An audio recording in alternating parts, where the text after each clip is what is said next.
राजा परीक्षित जी को कथा सुना रहे हैं। परीक्षित जी ने प्रश्न किया, प्रभु मैंने सुन रखा है प्रभु श्री कृष्ण के ऊपर कलंक लगा था, वो कलंक कैसे लगा, क्यों लगाया गया, ये कथा आप मुझे बताइए। सुखदेव जी महाराज सुनाते हैं, एक समय की बात है, सत्रहजीत था जिसने भगवान सूर्य की उपासना की, भगवान सूर्य को प्रसन्न किया। सो भगवान सूर्य प्रसन्न हुए, भगवान सूर्य देव जी तो उनके तप से प्रसन्न होकर के, उनके पूजा पाठ से प्रसन्न होकर के उन्हें एक मणि देते हैं, जिस मणि का नाम क्या, सम्यंतक मणि। अच्छा बताइए और क्या क्या मणि है, कथा में उल्लेख हुआ होगा। कितनी मणि आप जानते हैं, बताइए। हाँ, एक तो मैंने बता दी महाराज, सम्यंतक मणि, और कौन सी मणि है, हाँ, नागमणि। अच्छा, कथा में सुनाया था क्या नागमणि के बारे में। अच्छा, और कौन सी मणि है, हाँ, रुक्मणी। अच्छा चलिए, ये भी मणि है, मणि से कम थोड़ी ना है। और बताइए और क्या मणि है, पारस मणि। अच्छा, और ऐसे तो बहुत मणि गिना देंगे आप, नीलमणि, कुलमणि, पारस मणि। वास्तविक में कथा में कौन कौन सी मणियों का उल्लेख आया है, देखिए। एक साम्यंतक मणि जो भगवान सूर्य देव ने आज सत्रजीत को दिया है। एक मणि कौस्तुक मणि जो समुद्र मंथन से निकला था, जिसे भगवान श्री हरि ने अपने कंठ में धारण किया। और एक मणि आप लोगों ने बताया क्या, नागमणि, पारसमणि, हीरामणि, चूड़ामणि, ये सब मणि। और जो असली मणि है, जिसके बिना सब कोई अधूरे हो, उस मणि का किसी को ख्याल ही नहीं आया।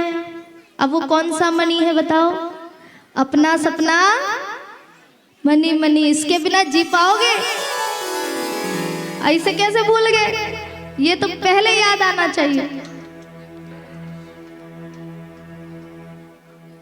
देखिए,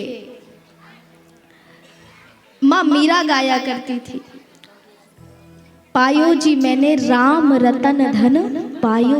और जिसने राम नाम रूपी धन पा लिया, कृष्ण नाम रूपी धन पा लिया, महाराज उसे किसी और धन की आवश्यकता नहीं है। कबीर जी कहते हैं क्या, पूंजी मेरी राम है, पूंजी मेरी राम है, जापे सदा निहार।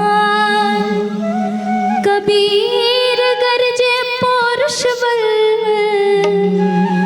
चोरी करे ना कार।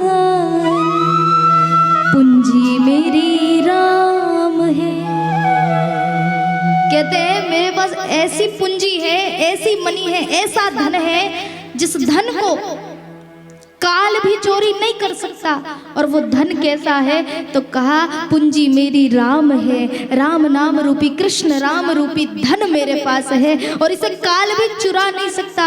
अरे हमारे पास, आपके पास जो मणि है ना, जो पैसे है ना, जो धन है ना, उसके खोने का आपको डर होता है, उसे खोने का हमें डर होता है। इसलिए करते क्या है, घर में रखेंगे तो बड़ा सुरक्षित रखते हैं, गोदरेज के अंदर भर करके, चाबी वाबी लगा के, 2-3 दरवाजे लॉक करके।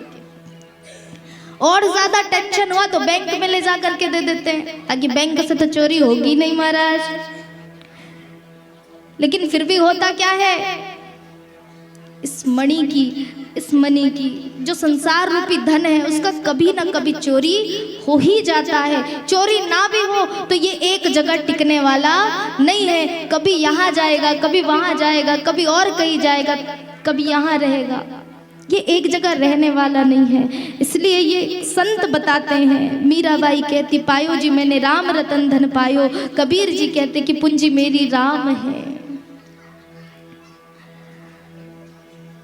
राम रूपी धन को पा लीजिए, इसे एकत्र करिए जिसे कोई चुरा ही नहीं सकता, जिसकी कभी चोरी होने का भय ही नहीं।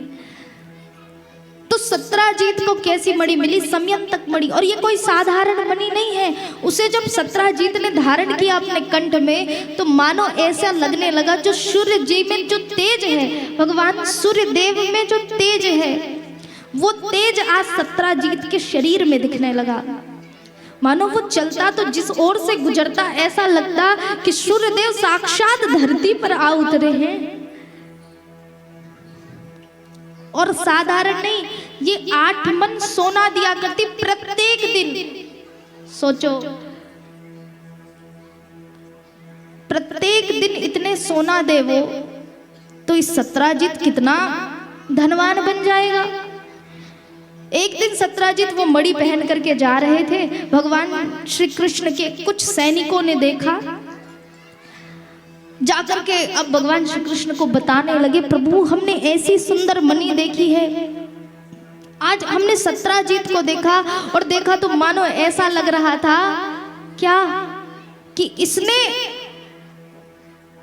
आज ऐसी चीज पाई है, और उसे देख करके लग रहा था कि आज साक्षात सूर्य भगवान जो है वो प्रगटे हो। इतनी सुंदर, इतनी दिव्य। प्रभु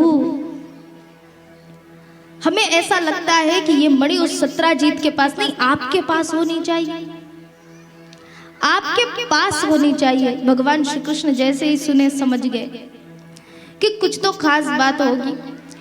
एक सभा में सत्राजीत को बुलाया गया और निवेदन किया गया कि तुम ये मणि जो है वो हमारे राजा को दे दो। सत्राजीत ने मना किया। क्यों? क्योंकि भाई मैंने इसे अपने तप से पाया है, अपने बल से पाया, सो मैं क्यों दूं? मैं कैसे दे सकता हूं? मना कर दिया। और इसने सोचा कि कहीं कृष्ण मेरी इस मणि को चुरा ना ले, इस भांति उसने उसे रख दिया। लेकिन हुआ क्या? सत्राजीत का भाई था प्रसन्नजीत, उसने उस मणि को पहन करके वो शिकार के लिए निकला। महाराज शिकार के लिए निकला था वन में। एक सिंह ने, एक बाघ ने उससे युद्ध किया। युद्ध में उसकी मृत्यु हुई और उस मणि को लेकर के भाग रहे थे। शेर से उस मणि को छुड़ाया किसने? एक रीछ ने, एक भालू ने, और उसे पकड़ करके वो अपनी गुफा में गए और अपने बच्चों को दे दिया। इधर सत्राजीत परेशान है कि ये मणि को आखिर कौन लेकर गया होगा, और प्रसन्न अभी तक आ नहीं रहा है। अब सोचने लगे कि कृष्ण जी ने ये मणि मांगी थी, उसी ने कुछ किया होगा, और ऐसा कलंक, मृत्यु का कलंक कि मेरे भाई की मृत्यु भी उसने की होगी, मणि को भी कृष्ण ने चुराया होगा, ऐसा कलंक भगवान श्री कृष्ण पर लगाया सत्राजीत ने। पूरे गांव भर ये बात फैल गई, पूरी द्वारिका में बात फैल गई। भगवान श्री कृष्ण ने सोचा इस कलंक से दूर कैसे हुआ जाए, सो ढूंढने निकले, प्रसन्न को ढूंढने निकले थे। वन में देखा, उसके कपड़े दिखे, कुछ हड्डियां दिखी, समझ गए मृत्यु तो हो गई है। सामने आगे बढ़े तो एक बाघ दिखा, बाघ की भी मृत्यु हुई है। उस बाघ के पैरों के निशान के पीछे पीछे जाते गए तो देखा एक रीछ की, एक भालू की पैरों की निशान दिखने लगे और गुफा पे गए हैं। भगवान श्री कृष्ण ने अपने सैनिकों से कहा तुम यही ठहरना, हम जाकर के आते, और गुफा में भगवान घुसे हैं। देखा कि एक सुंदर सी कन्या जो है वो उस मणि को खेल रही है, रीछ कन्या। समीप गए, मणि को मांगा तो उधर से आए कौन? वही रीछ।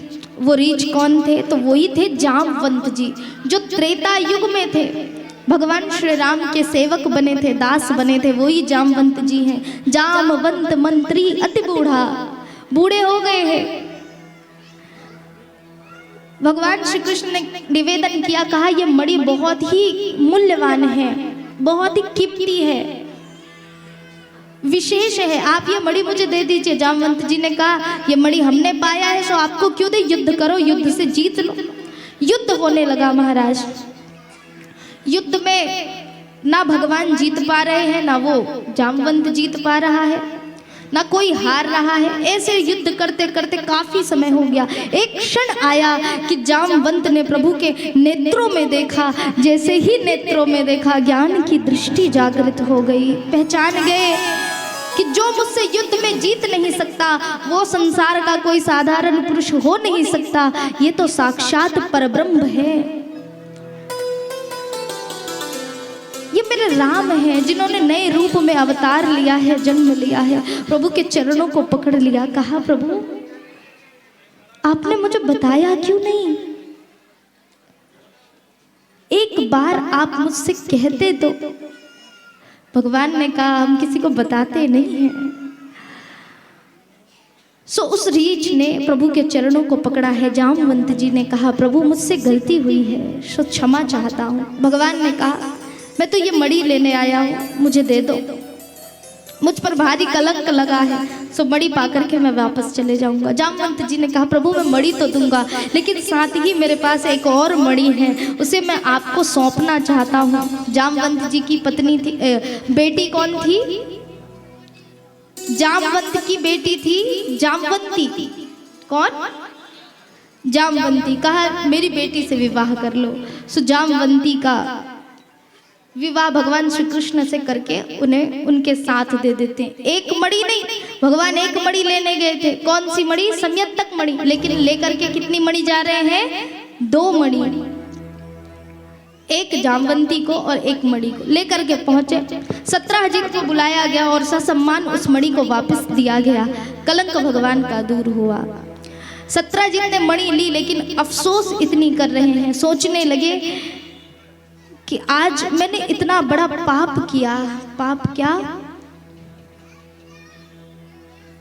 कि मैंने श्री कृष्ण पर कलंक लगाया था, मणि की चोरी की, साथ में अपने भाई की मृत्यु की। सो इस पाप से कैसे दूर हुआ जाए, इस पाप से कैसे मुक्त हुआ जाए, कैसे बचा जाए, कैसे छुटा जाए। सोचने लगे, मन में विचार आया कि ये मणि तो वास्तविक में कृष्ण के पास ही होनी चाहिए। सो संयंतक मणि को 17 जीत ने भगवान श्री कृष्ण को दिया और कहा कि मेरी एक बेटी है। बेटी कौन? सत्यभामा। प्रभु इस सत्यभामा को आप स्वीकार कर लीजिए। और प्रभु को सत्यभामा को भी दे दिया। ऐसे अब भगवान के कितने विवाह हो गए?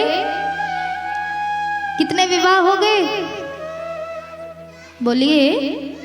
3 हो गए ना। एक मैया रुक्मणी जी, दूसरी जामवंती, तीसरी सत्यभामा। भगवान की मुख्य और विशेष रूप से 8 पत्नियां। कितनी? और जानते हैं ये 8 पत्नियां हैं कौन?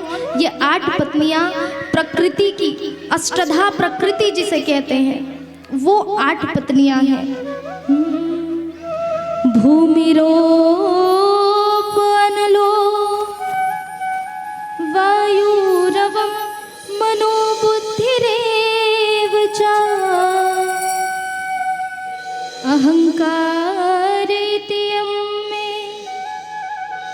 भिन्नः प्रकृतिरष्टधा। ये 8 प्रकार की प्राकृतिक अष्टधा जो है वो ही भगवान की पत्नियां हैं। जिसमें क्या क्या है? पृथ्वी है, वायु है, जल है और अग्नि है। 4 हुई। 4 और क्या क्या है? मन, बुद्धि, चित्त और अहंकार। इन सब पर जिन्होंने कंट्रोल करके रखा है, इन सबको जो चलाने वाले हैं, वो ही कौन है? जगतपति हैं। वो ही मेरे श्री हरि हैं, वो ही मेरे कन्हैया हैं। इसलिए वो इन प्रकृति के स्वामी हैं, इस प्रकृति के पति हैं। ये अष्टधा प्रकृति जिन्हें प्रभु ने प्राप्त किस भाव से किया, प्राप्त किस रूप में किया? तो कहा मैया रुक्मणी के रूप में, मैया जामवंती के रूप में, मैया सत्यभामा के रूप में, मैया मितवृंदा के रूप में, मैया लक्ष्मणा के रूप में, मैया भद्रा के रूप में, माँ कालिंदी के रूप में। ऐसे 8 रूपों में भगवान ने 8 विवाह किए। अष्टधा प्रकृति के स्वामी है कौन? भगवान श्री कृष्ण जी। 8 विवाह किए।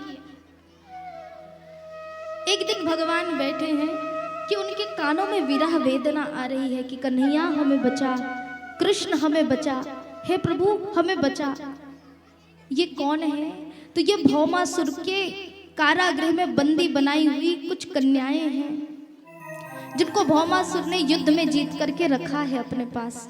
पुकार कर रही है, भगवान श्री कृष्ण ने भौमासुर से युद्ध किया, युद्ध में उसे परास्त किया और उन सब राजकन्याओं को मुक्त किया है। राजकन्या भगवान से कहती है कि प्रभु इस संसार में आपके अलावा हमें कोई अपना नहीं सकता है। आप बताइए, यदि आप हमें अपनाएंगे तो ही हम जीवित रहेंगे, यदि आपने हमें अपनाया नहीं तो हम यहीं पे अपने देह का त्याग कर देंगे। भगवान श्री कृष्ण पूछते हैं क्यों? तो ये सब कहने लगती है। ये कितनी है जानते हैं? 16,100 है। कितनी? 16,100। और ये कोई साधारण नहीं है महाराज, ये वेद की ऋचाएं हैं। वेद की ऋचाएं एक एक श्लोक में है जो 16,100 है। भगवान ने पूछा क्यों? ये रोती हुई कहती है कि प्रभु इस संसार ने तो माता सीता पर लांछन लगाया, माँ सीता पर प्रश्न उठाया कि ये रावण के लंका नगरी में रह करके आई है, तो क्या इसे प्रभु श्री राम स्वीकार करेंगे? वो माता सीता जिसने अग्नि परीक्षा दी अपने पतिव्रत धर्म का, अपने पतिव्रता होने की बात को सत्य करने के लिए अग्नि परीक्षा देना पड़ा, जिनको हम ऐसे संसार में रहते हैं प्रभु, क्या बताइए। हम तो साधारण हैं, हम में इतने गुण नहीं, हम में इतनी तपश्चर्या का बल नहीं कि हम परीक्षाएं दे पाए। वो माता सीता जो अग्नि परीक्षा देकर भी सफल हो गई, फिर भी उसे समाज ने स्वीकार नहीं किया, फिर तो हम हैं। प्रभु आप बताइए, यदि आप हमें स्वीकार कर लेना तो हम आपके साथ रहने को तैयार हैं। यदि आपने स्वीकार नहीं किया तो ये संसार हमें स्वीकारेगा नहीं और हम अपने प्राणों को यही त्याग देंगे। भगवान ने उन वेद की ऋचाओं को जो 16,100 रूप में है, भगवान ने उन्हें स्वीकार किया। और इस प्रकार से भगवान श्री कृष्ण के कितने विवाह हुए? 16,108 पटरानियां हुई।